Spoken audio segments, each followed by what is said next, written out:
Okay, joined by manager Luke Garrard before tomorrow's game against Maidenhead United away. Firstly, Luke, we'll touch on Denon Lewis. Had a good week, scored on Saturday, and then it was announced yesterday that he'd made the England C provisional team. Must be happy for him. Over the moon for Denon.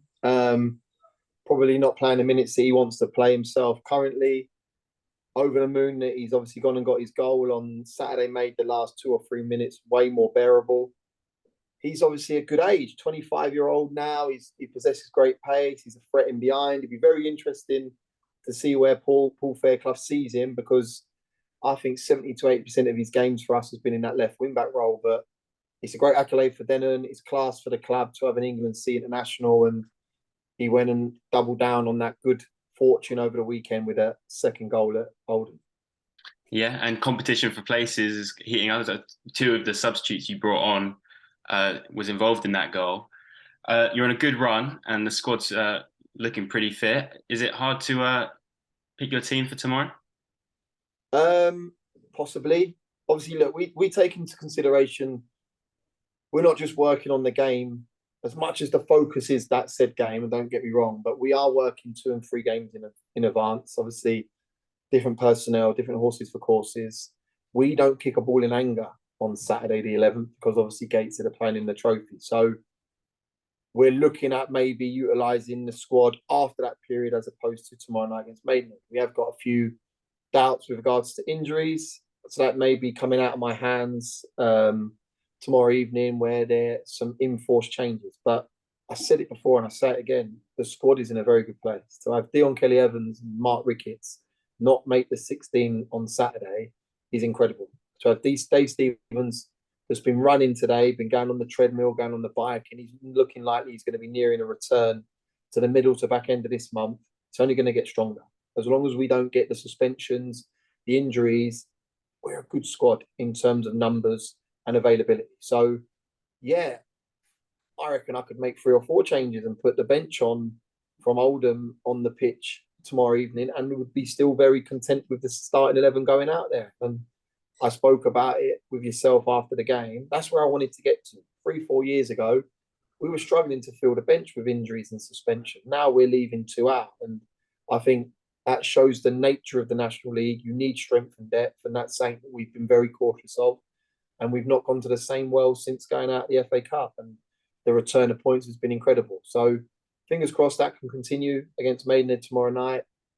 Listen, I don't know my team just as of yet, because I will be leaving it to last knockings with regards to 2 or 3 with little niggles and bits that probably they've picked up on the weekend. Yeah, of course, the relentless games keep coming. It's been another short turnaround. How has the recovery gone with the squad?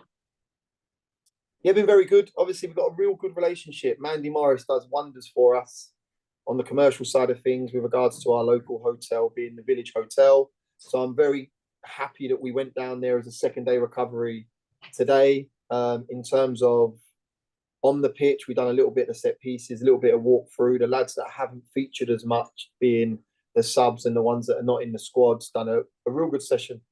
They're the ones that, for me, they need to be putting in the work because they can be called upon at any stage. So we had a second day recovery for the starting 11. We had the boys that done a little bit of work, the ones that only played limited minutes on Saturday or none at all. And yeah, we're going into Tuesday fully prepped, fully prepared in terms of how we feel that we can go and win a game against Maidenhead. Yeah, Maidenhead currently in good form. Obviously, backed that up with a 2-2 draw at home to Wrexham. You expecting a tough task tomorrow? 100% watch them. Love the way they work. Have huge respect for Alan Devonshire and what he's done since his time at Maidenhead. There's 3 or 4 that are catching my eyes for Maidenhead. There's a few lads that one boy on loan from Fulham, Nathaniel George, I think, has been excellent in the games that I've watched. Smith, he's a talent, and they've got a togetherness, and you see that on the pitch. The way they travelled to Halifax, they beat Dagenham, and obviously gone and got a draw against Wrexham on Saturday in the late kickoff. I said to an interview before you that they're a side that can go and cause an upset, and you see that in the last knock into the game, they got and took a draw against Wrexham. We're not foolish.